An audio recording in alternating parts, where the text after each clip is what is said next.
Ассалаумағалейкум достар, барша YouTube көрермендеріме. Қазір тауықтардың түскі жемін беретін боламыз.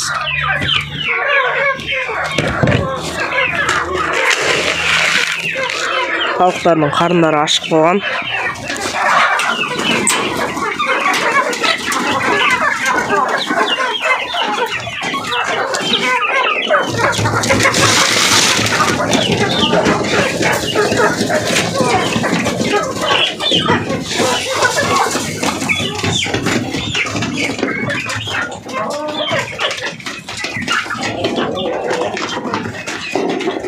Менің тауықтарым осы. Бүгінгі видео мен қорама обзор болады. Көбісі сұрапты, қоран қалай жасалған, жалпы қандай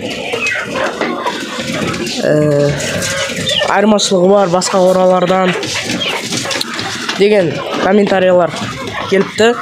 Сол бүгін жалпы тауықтардың өзіне және тауық қораға обзор болатын болады. Енді бастасақ, мына жерде бізде осындай клеточный есік бар, темірден жасалынған. Бұның бәрін өзіміз жасағанбыз. Қораның өзі 3/6, жоқ 6 емес 5, 3/5 қораның өзі. Былайынан 5 метр, былайынан 3 метр. Жалпы қора былай көрінеді. Осылай алыстан түсіргенде.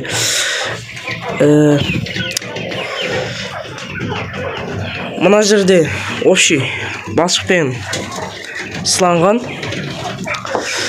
Мына жер сыланбаған жері, бұл жерде бізде арғы отсегінде баня.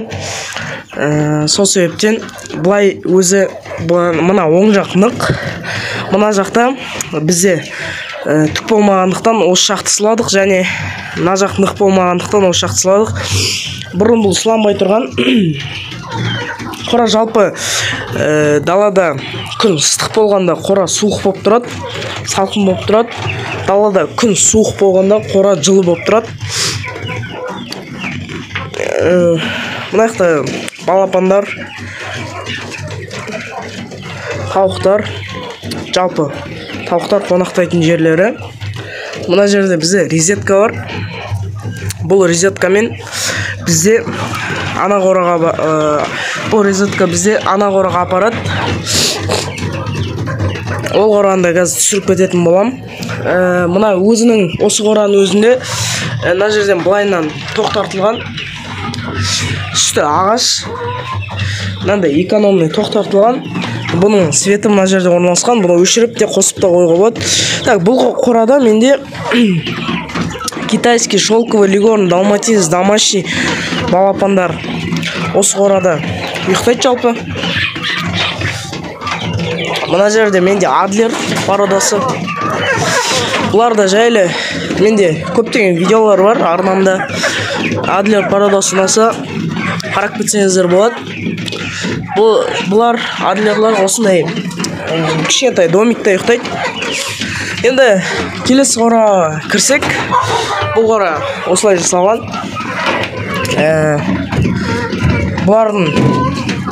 Бұл қораның ішінде бізде Кучинский юбилейный деген тауықтар жүреді, тұрып жатыр. Мына қора үсті осып саған, не себептен десеңіздер, мына кучиндар қарындары ашқанда немесе тағы да бірдеме қызық болғанда, жалпы бір сөзбен айтқанда тауықтар мына жақтан мына жақ қораға секіріп кете беретін. Сол себептен сол жақты қоршап тастадым. Енді кучиндарға келетін болса, бұларға түлеп жатыр, қысқа дайындалып түлеп жатыр. Мысалы мына бір кучин түлеп жатыр, көріп тұрғаны боласыздар. Сондан кейін мына бір кучин түлеп жатыр. Мына жақта менде жалпы жақсы атеш болып қалған бір кучин бар. Міне осы кучин жақсы орай көтеріліп келе жатыр. Мына кучинда орай жақсы көтеріліп келе жатыр. Енді бұларға мен кукурузбен жем беріп жүрмін. Кукуруз, жүгері және бидай араласқан жем беремін бұларға. жақсы жейді өте.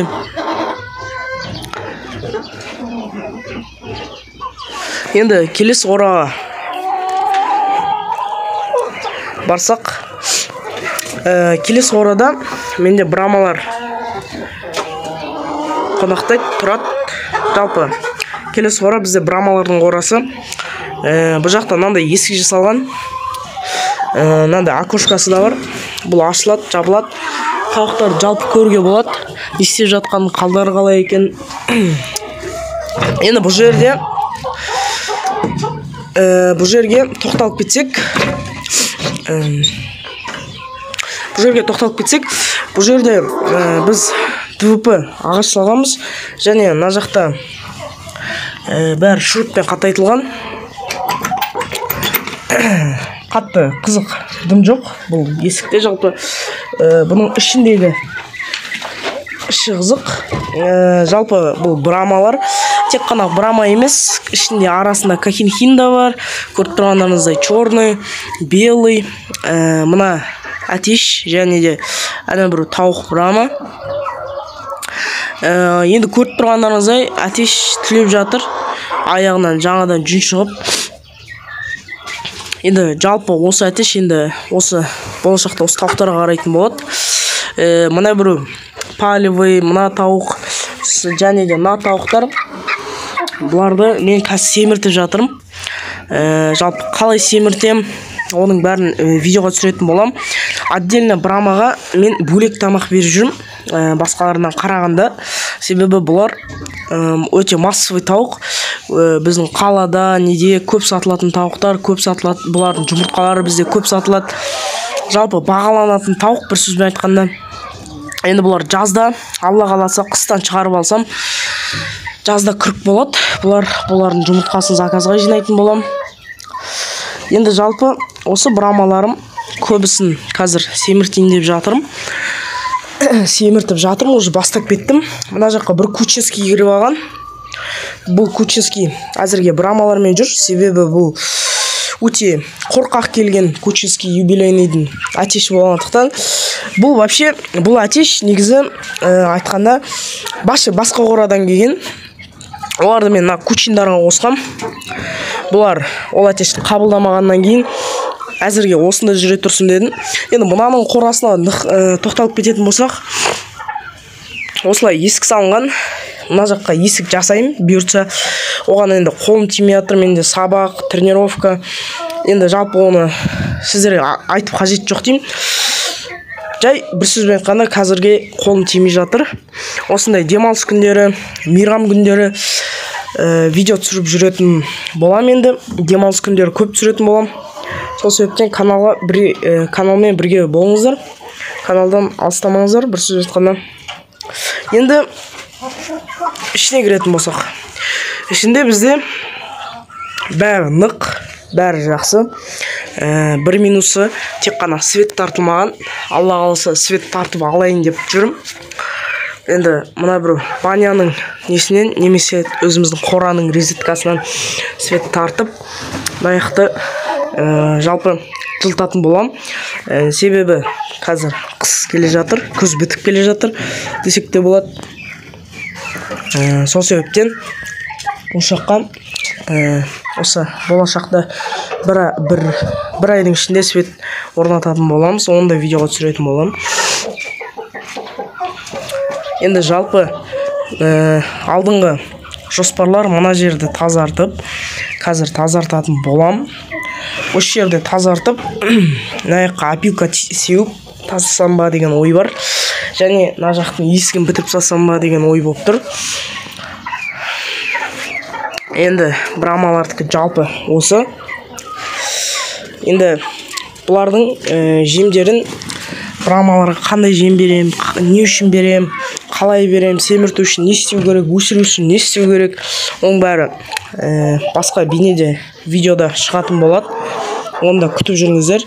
Мынау менің кучиндарым. Бұлар әлі жұмыртқалап бастаған жоқ.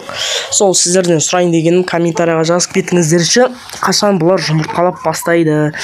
Бұлар уже 7 ай болды бүгін, 25-і. Бұларға 7 ай болды. Енді сол күтіп жүрмін, қашан жұмыртқалай бастайды. Көбісі айтады, 7-7,5 айдан жұмыртқалайды деп. Бұлай өзімнің бұлай тауықтарыма қарап қойған болатынмын.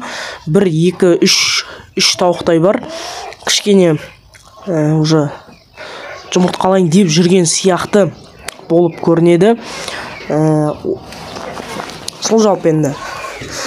Олар енді жұмыртқалау уақытын бастағанда орайлар шығады. Міне әтешті көріп тұрсыздар. Осы әтештік сақты орайлар шығады.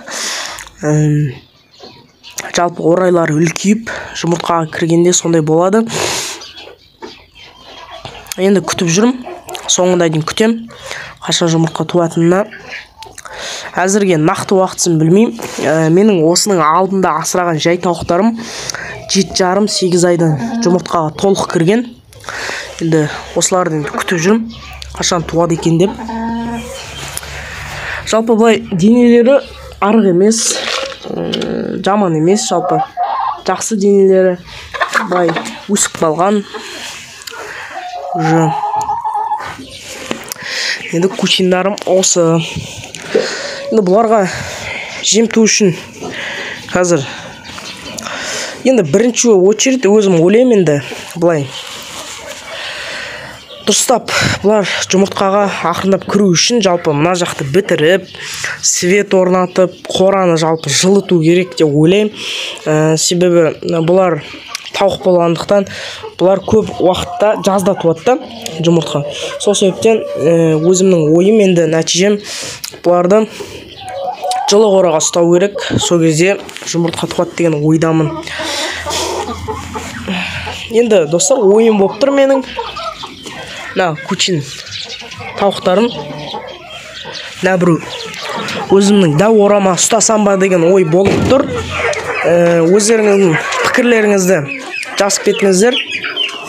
Ұстауға бола ма, болмай ма?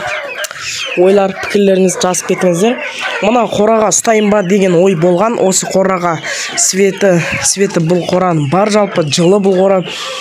Боқтарын тазартып бәрін, жалпы қораны бір сөзбен айтқанда тазартып, опилкасын сеуіп, жұмыртқалайтындарын дайындап, кучиндарды осында кіргізсем бе деген ой бар. Ал мына балапандарды үлкендерін мына қораға іріктеп салсам ба деген ой бар. Кішкентайларын енді білмеймін, не істесем болады. Жалпы кішігірім обзор осы қораға. Енді мына қораға келетін болсақ, бұл қорада менде 20 шақты тауықтай бар. Әлі ешқайсы туып жатқан жоқ. Өкінішке орай болашақта енді бұларға да 7 ай болды бүгін.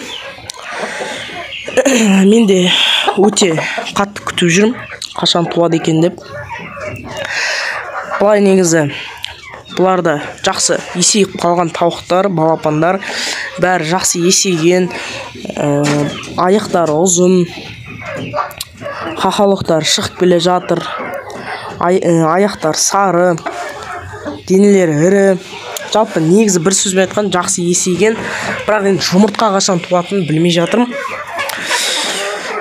Және жұмыртқа тезірек туу үшін не беру керек жазып кетсеңіздер болады. Мына жақта менің дакан күрігім жатыр. Бұны бұл жерден басқа жаққа ауыстыру керек болып тұр. Бұл дакан күрікті. Бұның астында шамамен білмеймін қанша жұмыртқа екенін.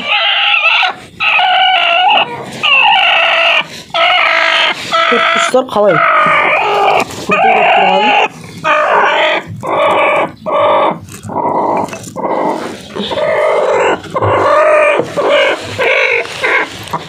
Бұның астында әзірге бізде 4 жұмыртқа. Енді күрікке отырғызбайын десем болмайды, отырғызу керек. Өзі отырғысы келіп тұрғаннан. Бұл жалпы дакан жақсы, өте жақсы күрік. Менде жаз бойы 3 рет дакан отырды. Үшеуінде де жақсы шығарды. Жалпы ешқандай минустар жоқ. қора келетін болсақ, мына жерде осындай есік былай шифрланған. Себебі күн ыстық болғанда, бұларға қатты күн түспес үшін, бұлар ыстықтамас үшін өстіп условия дейді ғой орысша, қамтамасыз етілген жағдайы. Жалпы бір сөзбен айтқанда қора өте жақсы. Енді мына жаққа келетін болсақ, бұл жақта осы қора. Енді ухейлудің қорасына келетін болсақ, достар, ухейлу бәріміз білеміз, өте экономный, өте жақсы тауықтың бірі болып саналады бізде. Бұлардың қорасы, менде өзім арнамда 2 видео бар.